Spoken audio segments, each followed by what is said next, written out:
মানুষগুলো এবার আগুনের মধ্যে পানি দিলে যেমনি আগুন নিভে যায়, দাউ দাউ করা হৃদয়ে জ্বলন্ত আগুন তাদের ঠান্ডা হবে।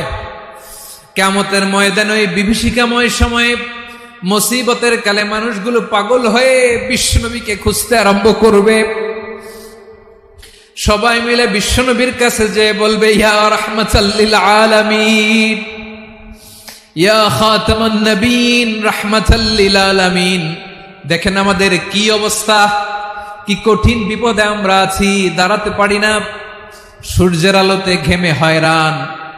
আজকে কেউ সুপারিশ করতে পারবে না।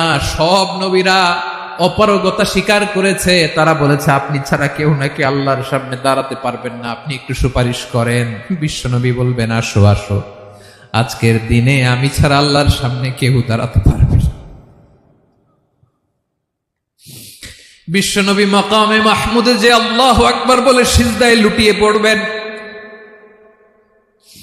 আল্লাহ রাব্বুল আলামিন বিশ্বনবীকে এমন কিছু চমৎকার শব্দ শিখাবেন, ওই শব্দগুলো দিয়ে আল্লাহর প্রশংসা করে বিশ্বনবী কাঁদতে আরম্ভ করবেন।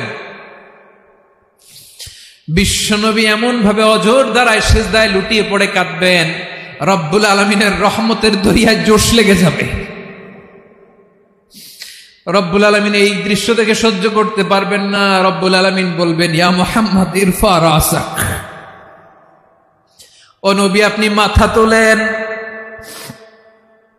মাথা তোলেন, আপনার কান্না আমি সহ্য করতে পারি না। নবী আপনি মাথা তোলেন, সাল তুতা, আজকে আপনি যা চাবেন তাই দেব। নবী আপনি সিজদা থেকে মাথা তুলেন, সাল তুতা, যা চাবেন তাই দেব। ওয়াশফা তুশাফা, যার জন্য সুপারিশ করবেন তার সুপারিশ কবুল করে নেব। বিশ্বনবী এবার মাথা তুলবেন। যে বিভীষিকাময় সময়ে প্রত্যেক নবী বলেছেন আমি পারবো না, প্রত্যেক নবী বলেছেন নফসি নফসি, আমার কি হবে আমি জানি না, আল্লাহ আমারে বাঁচাও। প্রতিটি নবী বলবেন নফসি নফসি, আল্লাহ তুমি আমারে বাঁচাও, আমারে বাঁচাও। বিশ্বনবী মাথা তুলবেন, তুলে বলবেন রব্বি হাবলি উম্মতি, আল্লাহ তুমি আমার গুনাহগার উম্মতকে বাঁচাও।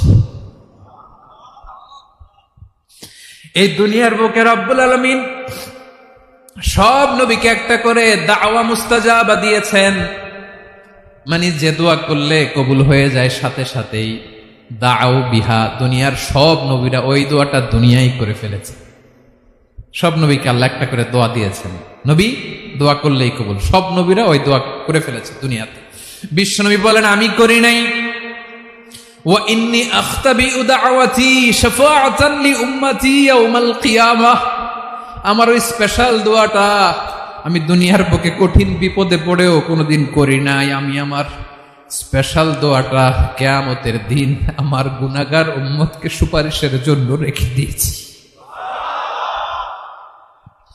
আল্লাহ বলবেন নবী ইরফা রাসাক, মাথা তোলেন, আর কাঁদবেন না। বিশ্বনবী মাথা তুলবেন, আল্লাহ বলবেন সাল তুতা, আপনি যা চাবেন তাই দেব। ওয়াশফা তুশাফা, সুপারিশ করেন, সুপারিশ কবুল করব। বিশ্বনবী বলবেন আল্লাহ ওই স্পেশাল দোয়াটা দুনিয়াতে করি নাই, আজকে আমি তোমার দরবারে দাঁড়িয়ে কিয়ামতের দিন ওই দোয়াটা করছি। আল্লাহ আমার যে উম্মতের হৃদয়ে যাররা পরিমাণ ঈমান আছে, আমার একটা উম্মতকেও তুই জাহান্নামে ঢুকাতে পারবা না। বিশ্বনবী পাগলের মতো একবার হাউজে কাউসারে যাবেন, একবার সিরাতে যাবেন, একবার পুলসিরাতের দিকে, একবার হাউজে কাউসারের দিকে, পাগলের মতো দৌড়াতে থাকবেন। তার কোনো গুনাহগার উম্মত যাতে জাহান্নামে ঢুকে না যায়। সেদিন কেউ সুপারিশ করতে পারবে না বিশ্বনবী ছাড়া।